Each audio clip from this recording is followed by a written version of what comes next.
sporto žurnalistika vis tiek aš, kaip sakant, pradėjau dirbti treneriu nuo 90 metais turbūt, nuo vaikų trenerio. Praėjau kelią iki nacionalinės rinktinės trenerio. Ta prasme, buvau ir jaunių rinktinės, ir jaunimo, ir antrų trenerių, ir moterų net antrų trenerių, ir nacionalinės. Tai teko būti užsienį dirbti 4 metus Islandijoje.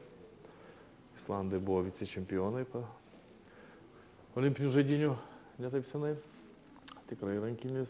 Mačiau 3 skirtingose šalyse, labai dirbau Ispanijoje, kur Ispanijos Asobal lyga teko būti ir trenerių, kur jinai buvo viena iš 2 stipriausių lygų pasaulyje. Tai buvo Vokietijos Bundesliga ir Ispanijos Asobal lyga. Ir vėliau dirbau Baltarusijoje metus. Sporto direktorium pradėjau, po to teko dar ir pabaigti sezoną patreniruoti. Tai labai skirtingos šalis, labai skirtinga šitą ir žiniasklaida skirtinga. Ispanijoje tai irgi po kiekvienų rungtynių mūsų klubas buvo debiutantas Asobal lygos, bet žurnalistų buvo daug. Ir užduodo klausimus tikrai, tos gilius labai, kaip sakė Rytas, kad to gilumo trūksta.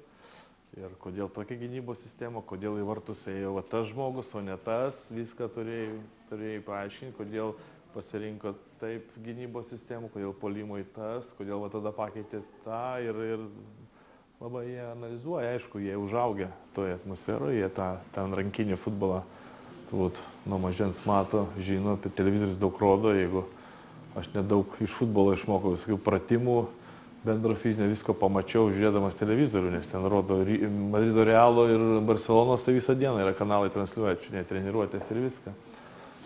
Tai apie tokią žiniasklaidą. Islandijoje yra vienas kitas žurnalistas, bet jie supranta, nuo mažens turi įgimtą tokią, Baltarusijoje kaip Baltarusijoje ten. Gali parašyti, kaip federacija pasakys, ko reikia ten, visai gali tai padaryti. Dideliu gali padaryti, gali paskutiniu žmogum, taip kad ir to gilumo tikrai, kaip Rytas sakė, įsigilinti trūksta, aišku, nėra laiko, aš suprantu, kaip ir mūsų treneriai, taip ir žurnalistam reikia produkcijos, reikia kuo daugiau parašyti, kad norėt kažką išgyventi, taip kad nėra kada gilintis į tas subtilybės sporto šakos, tuo labiau, kad mūsų gal mažai rodoma ir mažai transliuojama, apie ją mažai galima sužinoti. Nors šalis kaip Vokietija, kaip Ispanija, Prancūzija, Danija, tai tikrai rankinis yra labai populiarus ir yra pirmam trejetuke gal sporto šakų. Vokietijoje futbolas vasarą, o žiemą rankinės karaliauja. Nežinau, apie taisyklės gal biški, nes kas kokią liniją, mes kartais kalbam 6 metrų liniją, 9 metrų liniją. Tai gerai buvo ta aikštelė, aš ant jos viską, jeigu galim, parodysiu.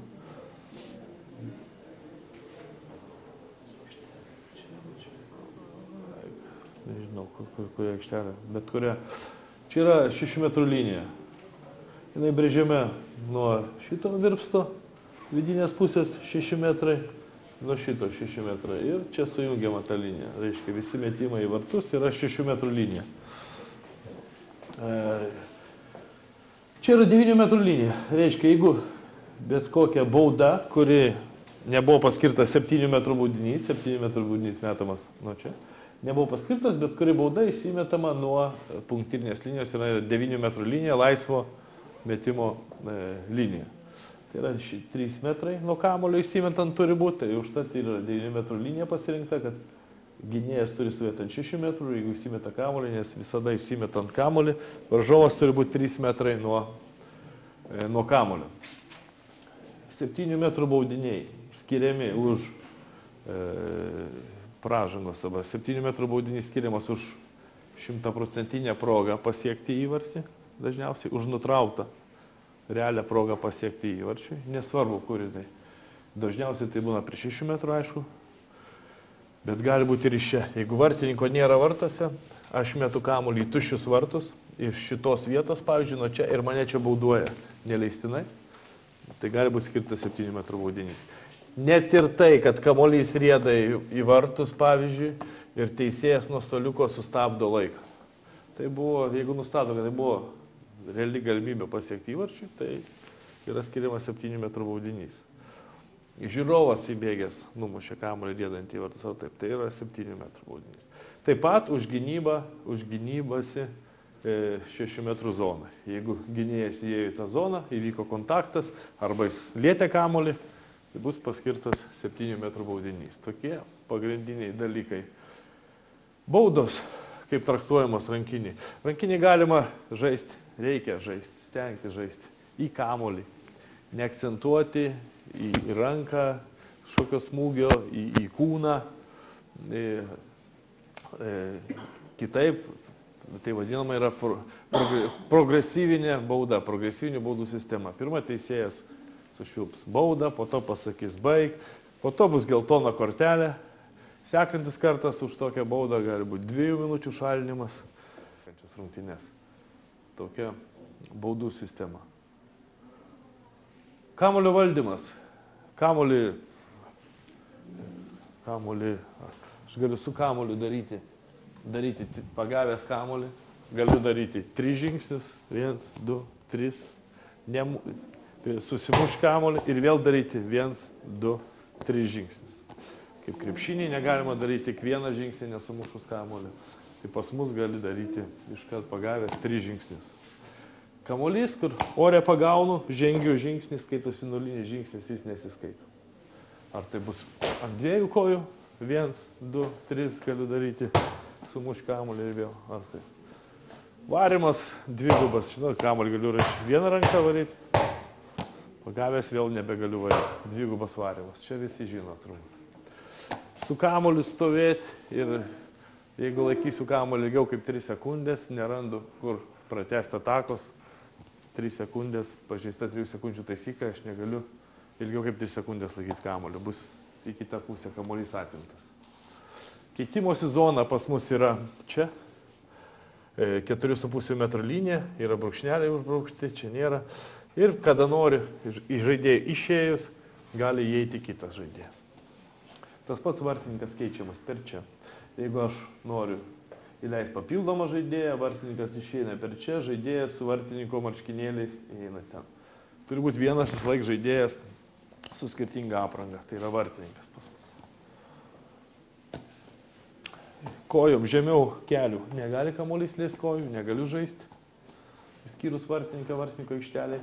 Kampinis skiriamas tada, kai nuo žaidėjo, nuo besiginančio žaidėjo kamuolys užėjo už galinės linijos. Jeigu išeina nuo vartininko, kampinis neskiriamas. Kampinis išmetamas iš.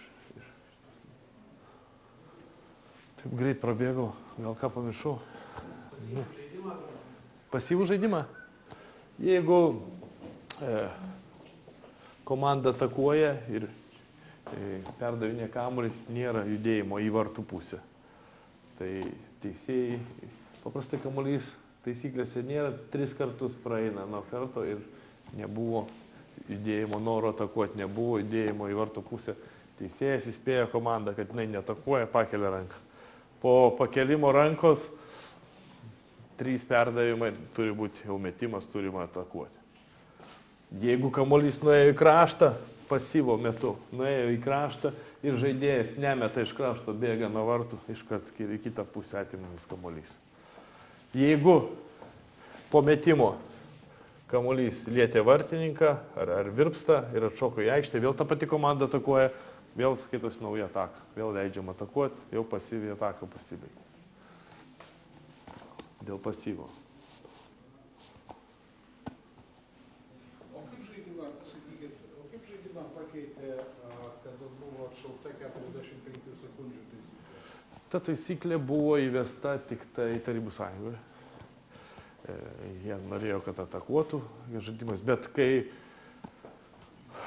Tarybų Sąjunga pralošė Vokietijoje pasaulio čempionato finalą, kai liko 6 minutės, vokiečiai pirmavo 1 įvarčiu ir išlaikė kamuolį iki pabaigos rungtynių, praktiškai per tas 6 minutės atakuodami, tai jie tą taisyklę atšaukė. Bet šiaip tai, kad pagreitinti tą žaidimą, dinamiškesnis būtų žaidimas, įvedė Ir šitą Tarptautinė rankinio federacija įvedė taisyklę, kad po įvarčio galima įsimesti kamuolį, bet kada, kai tavo visi žaidėjai yra tavo aikštės pusėje. Ir tad nereikia laukti, kad sugrįžtų. Anksčiau reikėdavo laukti, kas įmetė, kol tie sugrįžė, perės centro liniją, tada tik galim buvo įsimesti kamuolį. Dabar, kaip žinot, po įvarčio kamuolys įsimetamas labai greitai. Iškart įvedamas į žaidimą, gynėjas čia, pasas vartininko ir vyksta ta, kad žaidimas tapo žymiai dinamiškesnis. Reikia tik užminti 1,5 metro yra linija, ant jos kamuolį, teisėjai švilpia ir toliau važiuojam. Tas įvedė. O tas, taip, yra rankinė daug tokių niuansų, kur priklauso nuo teisėjų. Tokių subjektyvių dalykų. Ar teisėjas nuspręs, ar tai atakuoja į vartus, ar tai netakuoja, ar jis imituoja tą ataką. Tai labai turi jausti. Ar čia ta bauda buvo jau specialiai sužaidė į kūną stipriai, ar jis bandė kamuolį išmušti. Tai tokių yra labai pas mus daug subjektyvių dalykų, sutinku, bet ta tokia teisėjai labai daug dabar nagrinėja, labai analizuoja video medžiagos ir atsirenka dabar lygis tikrai pakilęs teisėjimo pasaulyje.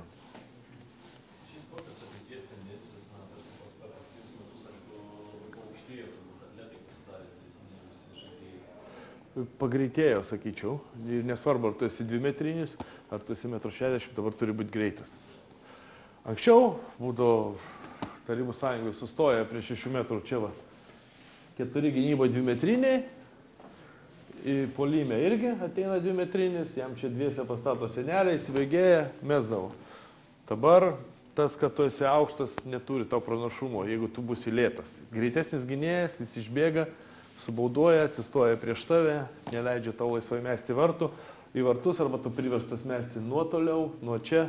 Taip kad ta greitumas atsirado. Greitas sprendimų priėmimas, greitas situacijos analizė, greitas teisingas pasirinkimas sprendimo. Dabar tokie gyvo. Ir aktyvi gynyba, greita gyvyba. Juda gynyba taip, kad 2 gynėjai būna prieš vieną puolėją. Taip kad daugiau, sakyčiau, greitai. Jeigu tu esi aukštas, tu turi būti ir greitas. Taip, tie geriausi rankininkai yra aukšti rankininkai. Karabatičius, Žycha, ten 1,96 m, 1,98 m, 2 metrai, bet jie greiti savo kojas. Jie turi būti greiti. Tai tokia tendencija eina, kad greitumas. Greitas, dinamiškesnis žaidimas, akiai patrauklesnis žaidimas.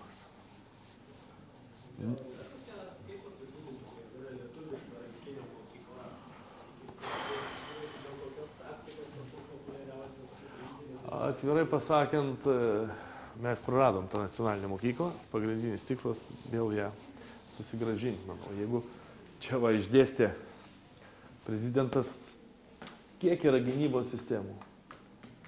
Anksčiau mes per vienas rungtynės naudodom 3-4 gynybos sistemas. Vis dėlto lietuviai būdavo nuo gynybos žaisdavo rankinį, galim sakyti, ir tikrai naudodom aktyvės gynybos sistemas, kaip čia yra jugoslaviška, mes turėjom lietuvišką 3-3 gynybos sistemą, gindavosi 3 priekį, labai aktyviai, ir 5-1 tokia aktyvi gynybos, 6-0 nesigindavom. Dabar nebėra tos gynybos įvairovės, ar treneriai nuėjo tuo paprastesniu keliu, 6-0, čia pastovės ant 6 metrų, neišėjo, nesigavo. Taip kad mūsų visą būdo aktyvi gynyba, greitas puolimas ir ilga tokia ataka, pozicinė, protinga. Turėjom protingus linijos žaidėjus, kaip Kaučikas ir kiti žaidėjai, metikai. Pasižymėdavo visada Tarybų sąjungos laikais Lietuva, tai aktyvia gynyba ir protingų žaidimų. Taip ir kaip ir gruzinai, tokie būdavo, irgi turėjo savo mokyklą. Šiuo metu sunku pasakyti, daug žaidėjų žaidžia užsienį.